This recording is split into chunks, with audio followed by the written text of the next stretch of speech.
I got to kick this thing off. Can I kick it off? 1, 2, 3, 4.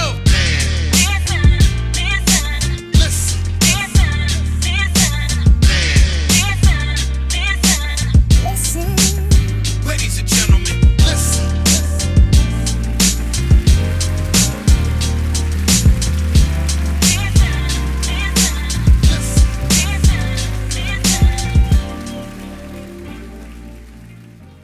Conversate with Us Radio presents the Man Listen Show. We are the blackest radio show on the internet. We bring you our opinion on topics that affect the black community in an effort to enlighten, enrich, and empower every brother and sister that falls under the sound of our voice. We operate on a no-hating frequency, so be prepared for us to keep it 100% real and 100% black all the time. Please follow the show on Facebook, Instagram, and X at Man Listen Show. You can go to our link in our bio on Instagram. You can purchase our merchandise, our books. Just make sure you support the show. Hit our Cash App, $ Man Listen Show if you want to support the show. And make sure you tell everybody about the blackest radio show on the internet, the Man Listen Show. I'm your host, Mark B. Let's bring the crew in. Shout out to C. So, hey, listen. They finally did it, man. Diddy has been arrested, denied bail. And, you know, a lot of news is coming out about different details in terms of how the feds are, you know, looking to prosecute Sean Combs, aka P. Diddy, Puffy. I never started calling him Diddy or anything like that. To me, he's always been either Puffy or Puff. I never did the other nicknames, but the charges are sex trafficking, racketeering, which to me, I mean, Arika's the attorney on the show. I got a lot of questions about that, and I understand that racketeering, basically a RICO charge that is meant to be broad. But for me, and I know I'm always alone on this, it just seems to me like it's a slippery slope to be like, okay, we couldn't really try him at the time because the statute of limitations ran out. Because you remember all this started when New York, I know New York did it. I'm not sure if California did it, but New York opened up the books to say, hey, listen, if you were abused, if it was like a sex crime or molested or anything like that, they open up the books. They increase like the time frame to where you can sue civilly, and that's when this all came out. Cassie came out with her story. You know, everything was released. You know, and it was like, damn, well, Diddy might have been the evil one the whole time. Everybody was talking about Suge, but it was like Diddy was, you know, doing some bad stuff himself. But to me, I thought that okay, you could go after him civilly in the civil court because the statute of limitations ran out criminal. But once the civil came out, then the feds was like, oh, nah, this is a mess. Now we're going to get involved. And now because it's racketeering, we can go after this guy.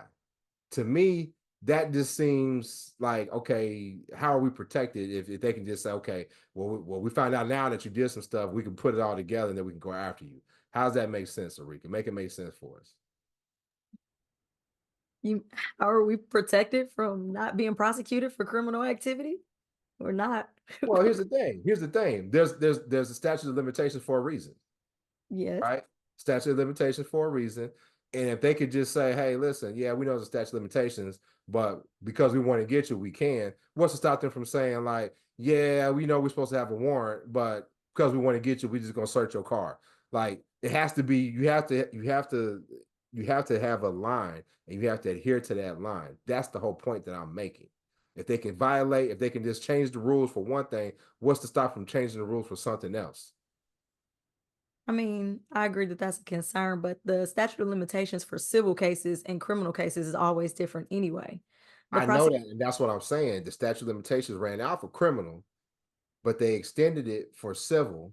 And because of what came out for civil, then they're saying like, oh well, shit, yeah, you did do some stuff. Let's all lump it all together so we can open it back up and go after you again. I mean, I've been saying this. I said it about R. Kelly, and I think people get kind of mixed up because they look at the individual, and you know, their problem with the individual. And I've always tried to look at it as bigger picture in terms of our government protections. Yeah, so I mean, I don't disagree with that, but I also agree that there have to be exceptions. Like you can't have somebody that's committed this many crimes and done this much stuff that's actionable and then just say, well, we're not going to do anything about it. Lucky for him, we didn't find out about it until last week. But so the thing about it is, so you can't, the prosecution literally can't bring anything after the statute of limitations has ran. And so I just looked it up and it's 5 years from the last act. And if he had just stopped doing it, then maybe he wouldn't have got in trouble. But the problem is he got them 1,000 bottles of baby oil at his house. So nothing has stopped. So as long as he's still conducting illegal activity in furtherance of the criminal enterprise, and he's still liable to be, brought up on racketeering charges. So if it had been no acts that they could tie to any of that activity in the past 5 years, they wouldn't be able to bring this act. But since he keeps doing stuff, and since a lot of this stuff isn't necessarily out of that time frame, then I mean he's fair game. Yeah, I mean, Yeah, no, that's what I was thinking too. Like if he had quit, I mean the statute of limitations on what's his name, Rod or whatever his name is, his stuff was literally just last year. Some of his accusations and stuff that he brought. So if they found out civilly, okay, he did some stuff 10 years ago, and then a dude said he actually did it last year, then yeah, you're ripe for the picking on that one, honestly. Okay. Well, see, it's so much stuff I can't keep up with the time frame on things, but because of the things that were brought in civil court, obviously those things, the statute of limitations had, ran out for those, and that's why they were pursuing civilly. Is that the right way to say it? Is it civilly or just pursuing the civil court? I don't want to sound stupid. But, either way. all right. So that's why they're pursuing it, in the civil courts. Cassie, statute of limitations had ran out, obviously, right? But if you read what the news reports are saying, they're saying there is this, what are they calling them? Witness I. They're not saying the person's name, but they're saying there's a person who was like witness I, and they had been involved from 2009 to 2018 or 19 or whatever. And I'm like, that's got to be Cassie. That's got to be Cassie, like the star witness or what have you. It has to got to be her. But they also mentioned that there are multiple victims. Yeah. So we're assuming that this is all centered around Cassie, but that's probably the wrong assumption. No, she's probably the star. She's the one they're gonna bring on the stand. That's gonna like really seal the deal for the prosecution. Yeah, there's definitely more people. For sure, but yeah, as long as there's multiple victims, that means that gives credence to the idea that there's been ongoing activity, so they can link this. The issue is, like you said, the statute of limitations. Is this fair? Is it fair for them to bring this action against him? And as long as there's evidence of ongoing activity, I would say yes. See, I thought, man, I ain't gonna lie, man. Maybe because I was just being naive or living like in the ideal world. They had been on social media. They showing him with his kids, and they showed him up in Harlem. They showed him in Harlem, and Cass was dapping him up. He was hugging like he was like coming back home, trying to rehab his image. And now we find out, okay, now he came back to New York to, basically say, listen, when y'all want me to turn myself in, I'm gonna turn myself in. But they flipped the script on him, and they just went and surprised him and arrested him. And allegedly, they found some of that pink dust. Remember, they said they had the pink dust that they were sniffing at these freak offs. And it's like Molly and some other stuff or whatever. So it's just like, damn, dude, you can't help yourself, bro. Like, you must be addicted. They watching you. And speaking of watching you, the details coming out. They investigating, and he called him up. He called the one little girl that was in the group with the group Dirty Money. They said she the one that came out and said, nah, none of that stuff happened or whatever. But the phone records show this dude that called her like 58 times in one day. Yeah. Just to tell you, hey, look, and they got him on tape allegedly talking about, hey, this is what you need to tell the folks. Like, bro, you think it ain't like back in the day, bro, where they had to like sneak into your house and then disassemble the phone and put the tap on there, dog. They just writing AT&T, be like, hey, give us the access. Exactly. Like, not being listened to, bro. Come on now. Man, it's hard. I've said it's hard to get away with stuff nowadays, man. It's harder than it's ever been to get away with anything, let alone A criminal conspiracy? You taking notes on a criminal, you know? Exactly. Shout out to the Wire. Yeah, but it's just like, man, bro, what you must have really thought that you was untouchable because they raided your crib. They said they had 3 AR-15s that the serial numbers had been Serial defaced, number scratched off, yeah. ammunition and all that. You got your son, what's the boy's name? Christian. Christian, yeah. He making diss tracks and he leaking. He incriminate you trying to make a diss track to 50 Cent, and it's just like, come on, bro. Come on, man. I think let me ask you. they can go after them older boys. They can go after them boys, I think. Well, see, I was just about to say though. Do you think that they knew the full scope of everything that their daddy was doing? I think them older boys. Puff seems like one of them dudes that doesn't mind partying with his kids. Yeah, that's true. Mm-hmm. Me personally, I ain't really with that. Y'all gonna have to be into y'all's 30s. You know, y'all 30s are well established. Me to want to, party with y'all and hang out. Some people, and no judgment, no shame. Some people drink with their kids. I know some people smoke with their kids, which is crazy. Right. But we not friends. And I don't care how old you get. Now, once you get well established, I might be. But Puffer seems like that dude that party with his kids, and right. I could see him definitely being like, "Hey, go but or something or whatever." So they might get him because you remember when the boy Justin, when he had got arrested and pulled over, and his mama was like freaking out on social media, and like saying all these cryptic messages and stuff, and it was like you could tell that she was going after Puffy. And so it kind of alluded to things being out of control. Mm-hmm. And when they raided the houses, the boys was there. They was there, yeah. Mm-hmm. They were there in court too. So they got them on camera. They're supporting. So I mean, he's obviously very close with them, and I agree. He looks like the type that parties with them, and I think there's a line. Literally, he's doing lines, yeah. Pete Dust, allegedly. Yeah. If it's always on you. But that's how clients be though. Like unrealistic. Yeah. That's the word. Unrealistic. Well, and then especially when they think they untouchable. Yeah.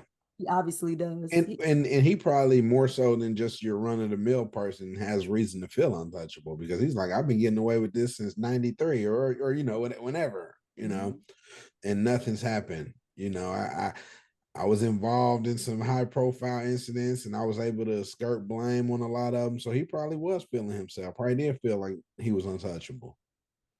Yeah. Well, he's going to have to sit it out. They denied him bail. They were thinking it was like $50 million worth of bail. And so he was putting up 2 properties, like his property and his mama's property or what have you. And the judge was like, nah, you got to sit down until the trial happens. I thought it was bad. He was like, shit, I'll surrender my passport and surrender the baby's passport. He took all the girls and the brand new little toddler he got. He said, I'll give you them and my mama's passport just to prove that I won't go nowhere. And they still told him no. Well, yeah, but the reason why they told him no is because of the actual crimes. So it's kind of hard. They thought like, man, if we let you out, you're gonna be like, shit. Let me get some more freak offs. let me get some more freak offs out my system before I go in. One for the road. Yeah. Not only that too, but you got this. I mean, I don't know if because of his high profile nature and the way he controls stuff, and there was a situation where he shot dude and blamed somebody else. And he got the guns with no serial numbers. They might fear for the witnesses' safety and stuff like that too. So tell him some gangbanger shot him. Yeah. Right. Tough, man. Tough, man. Yeah. So yeah, I mean, you think you should have got bail, Rika? No. Especially the problem is literally the type of charges danger to the community is the biggest thing. The type of charges makes him a danger to the community. Like you said, he's calling witnesses 54 times in a day. That's a threat to the witnesses. That's a danger to the community. And he's got the means to disappear, passport or not. He'll be running the opposite way across Mexico. Everybody else will be like, "Where's the wall?" But I think that he's got the means to disappear, and he's obviously a danger to the community. So He gonna be no, like Russell Simmons. You know, in Bali or wherever he is. Russell Simmons in Bali, he done turned into a yoga instructor, and he's living in Bali, talking about, nah, man, I'm good. I took the polygraph test. I didn't rape none of them women. Like, bro, come on, man. You probably in your mind you believe that you didn't, and that's why you passed. But there's a reason why you staying over in Bali where they don't have no extradition. There's a reason why, And I'm really kind of shocked. Maybe it's because of the babies or whatever. I don't know. Puff didn't go. He stuck around, man. It's probably somewhat of his ego too, because like it's like, once you on top and Puff has been on top, he just probably feels like he's untouchable. And they took his passport back in April, so Yeah. Yeah. A lot of people are grumbling that, because Puff was recording all of this, which is really crazy when you think about it. So you got people at your crib. That's the control part. You got people at your crib. You pumping them full of liquor and drugs. You got male sex workers. Y'all doing whatever you do, and you got it all on tape. That's some diabolical stuff right there, man. Here you are. And here you are thinking like, hey man, shoot, I'm had the time of my life at Puff's crib. And then you like, hey, yo, he played the tape, and you like, damn, I did all that. Right. That's the control. That's I'm sure there have been people that was like, man, what happened? And he's like, hey, don't just know I got you on tape. So next time I need a favor, you gonna do it. Well, my thing is this though. Why did he keep all this shit? Like if it was me, and the only thing that could really incriminate me in terms of like sex trafficking and all this stuff is the tapes. Like, I don't know about y'all, but like, I'm not talking. I watched The Wire. I grew up back in the day, like, hey man, meet me here so we could talk, and we're gonna be like the mob. Remember the mobsters was like, read their lips or whatever. Like, y'all ain't watch TV. Like, if I got all these tapes and these guns and stuff, hey man, we getting rid of everything. Yeah. As soon as Cassie came out and with the deposition and whatever and all that shit, everything got to go.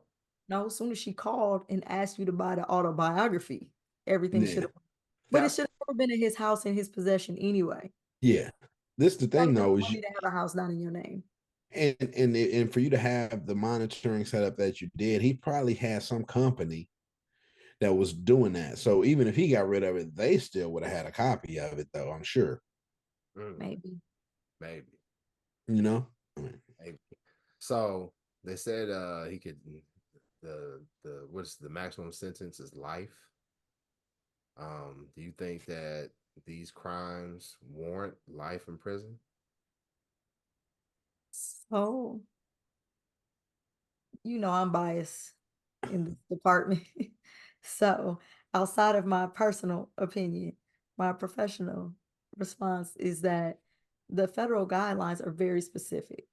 So, he's got a lot of things working in his favor. As far as we know, I don't think he's been convicted of anything big before. So he shouldn't have any point. The way they do federal sentencing is the nature of the crime and the extent of it, but then also your criminal history. And then they match those two together to determine a term of months. And so for the specific crime or whatever, I'm guessing it's on the far end if life is a possibility. But for as far as criminal activity, he's at the very top, the very bottom. And for a first-time offender, there are other type of provisions that you can get your sentence lowered, and you can always look for a downward departure. So the chances of him doing life, I doubt it. But again, they gave R. Kelly 20. I don't think R. Kelly had no damn previous history, criminal history. Right. That's what I was gonna say. It depends on, I would say, these other victims. So Cassie, I think, was of age. I think being of age helps, but the number of victims is going to play a huge part in how much time he gets. But they're going to try to work out a deal. So You don't think he gonna take it to court? not with video footage. What you gonna do? Play that for the jury and they gonna be like, he ain't do it. Yeah, that would be Uh, tough. Yeah, and so unless they can and suppress it, right, which and then he might, maybe he is the kind of person that's like, I don't want other people to have their reputation sullied and videos out. Maybe he will take the bullet. I don't know, but I think he would. You don't think he would do that? I mean, he don't seem like a take the bullet kind of guy to me. yeah. Then he At gonna this bring point in everybody time, down. that's what I'm saying. With overwhelming evidence against you, you can't be that person that's been like, I didn't do nothing. Then you just have to show me in court and knowing that you're wrong. Well, so but they still gonna have to link all of this stuff to something that's currently going on. So people who might sue civilly don't necessarily mean they're gonna get on that stand federally and say anything. So they got to get these witnesses to show up. They got to get these witnesses to testify. And then they got to connect all of this stuff to him and to the right timeline because it's got to be within the last 5 years for it to be, within the statute of limitations. So they got to get the right people to participate in this prosecution, which we don't know who these multiple, victims are, or what they're going to say. But like, depending on what's in these videos, I could just say this is surveillance because I'm P. Diddy and I want to make sure nobody's stealing nothing from me or taking anything from me. And then, stuff that happens. I was drunk and high too. I wasn't organizing anything. I just set up a good time. People did whatever they wanted to. Everybody was grown. So it might be a couple things you can get me for, but I mean, not that I would argue because I don't argue sex cases. I don't defend sex crimes one way or the other. I don't, but it's some things you can argue for sure. I would definitely argue that the video footage was just surveillance from my home off top. And so if there's any way they could disassociate him from any of the evidence, then I don't Because know. maybe I'm slow, and people probably say, yeah, you are. If there are minors involved, absolutely something needs to be done. I think that the video of him stomping Cassie like that, and you saw his attorney was like, well, she threw a phone at his head before he did that, and she had been cheating on him with the dude she's married to now. I was like, bro, you really think that's gonna help when people see how he was dragging that girl and stomping her and all that stuff like that? But to me, consenting adults drinking and drugging and having sex, to me, I don't really see how that warrants all of what we're doing right now. Now, if it comes down to if somebody's being abused, somebody's being held against their will, because I know there's kidnapping this as a part of this stuff, those things right there, I understand. But it sounds like Puff just a big old freak outside of him shooting cats and being a bully and and trying to be like real life Big Red or whatever. But some of the stuff I'm like, I don't know, man. It just Yeah, but that's some it of seems it. But somewhat of a stretch for me, And I'm not trying to take any blame away from Puff. I want to be like real clear about that. Mhm. But some of what they're trying to go after him for, I'm kind of like, man, I don't know. I don't know. But that's classic. Like, some of these people were employed by him though, or under contract to perform certain professional, whether it's music or other stuff for him, and he put them in those positions. So there's that power dynamic. I mean, that's the thing that people have said for years is we're consenting adults. How could I have abused this person where she did this willingly or he did this willingly, and not understanding or fully understanding that was a cop out because there was some other reason. Maybe there was financial, feel obligated. I mean, I have to have this job, or I have, stuff like that. So Yeah, that makes I sense. think we're forgetting about the sex trafficking part too. That's the main part that the life sentence is attached to.